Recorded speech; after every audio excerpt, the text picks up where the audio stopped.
Standing at the sink, I watched as the remnants of wine swirled down the drain, signaling midnight on Christmas Eve. My family's words from earlier still hung heavy in the air, awkward and tense. Perhaps next year would be better. They had opted for peace over truth once more. As time seemed to slow, I carefully dried my hands. Then came my son's voice. "Mom, what's on the news?" I hesitated before responding. I knew the answer already, a moment I had been anticipating since August. There was a time when I thought loyalty was a shared language. Daniel, with his warm smile and attentive ear, spoke it fluently.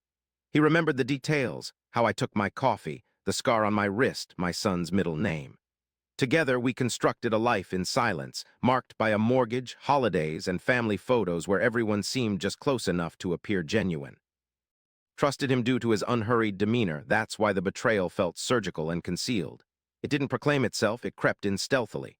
A phone turned over, laughter unfamiliar, late meetings redolent with perfume and relief. I detected patterns before I sensed pain. As usual, I did. Evidence came to me on a Tuesday camouflaged as an accident. His tablet synced with the cloud while he bathed. I wasn't spying, I was inquisitive. There is a distinction, and I have learned to respect it. Messages multiplied on the screen, not love notes, arrangements, timelines. After Christmas, she remains oblivious. Her kin won't support her. I saved screenshots, then I prepared dinner. I didn't challenge him, I didn't weep, I didn't let my voice tremble. I smiled and inquired about his day while my mind morphed into something chillier, something exact. People believe revenge is boisterous. It isn't. Revenge is paperwork. It's endurance. It's about deciding the right amount of leeway to grant someone and when to halt intervention. I secretly consulted a lawyer first, then a meticulous accountant second. Our prenuptial agreement was scrutinized like a covert confession, every clause, every supposed hidden loophole.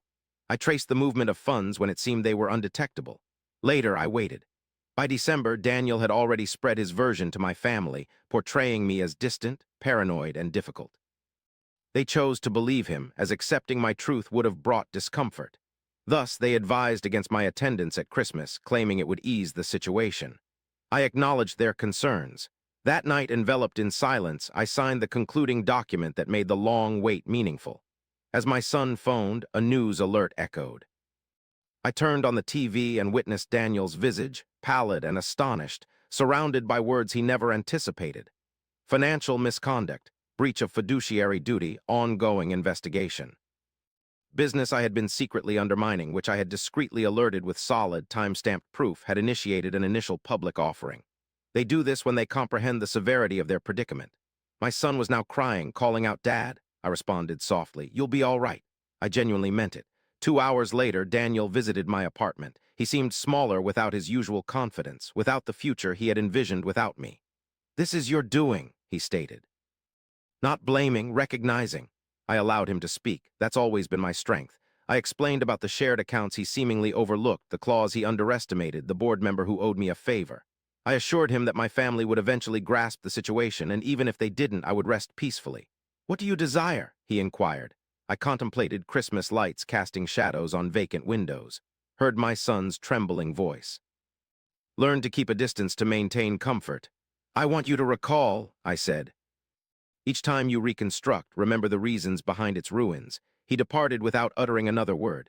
Now weeks have passed and the din has subsided. The investigation carries on without my presence. The divorce was settled in my favor. My family contacts me more frequently, cautiously, apologetically. I respond only when desired. Occasionally, I ponder that fateful night. The loneliness I felt then grew potent with silence. Betrayal taught me a lesson I wouldn't have grasped otherwise.